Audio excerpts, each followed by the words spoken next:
क्या कहूँ दोस्तों, कहने के लिए कुछ बच ही नहीं रहा है। 20 जुलाई 2026 वो तारीख जब भारत के इतिहास में उसे डेमोक्रेसी की हत्या कहा जाएगा।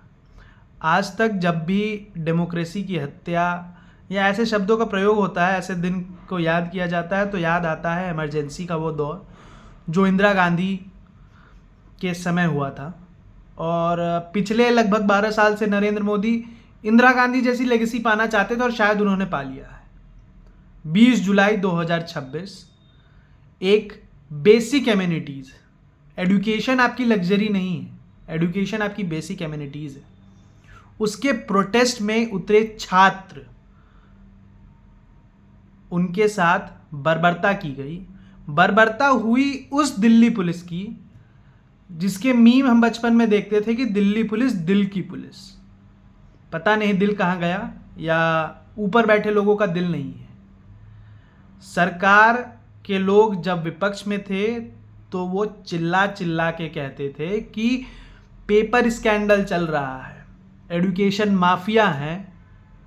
पर साल 2014-24 मई जब नरेंद्र मोदी ने ली थी शपथ तो लोगों को उम्मीद थी, एक सोई हुई सिविलाइजेशन वापस उठ के आई थी। ऐसा कहा जा रहा था कि एक सिविलाइजेशन, एक सभ्यता जो पिछले लगभग 75 सालों से दबी हुई थी, वो वापस आई थी और बहुत लोगों को इससे उम्मीद थी। पर चंदा चोरी, चोरी हुई पेपर, वैकेंसीज, इथेनॉल के घपले,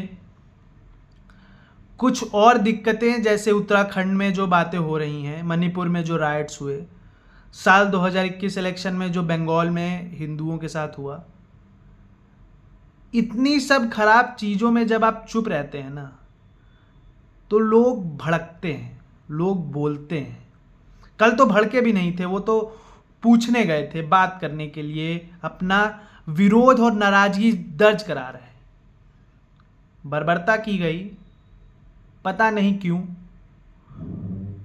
पर मैं भारतीय सभ्यता और भारतीय समाज को जितना जानता हूं, हाथ उठाता वही है जो कमज़ोर होता है।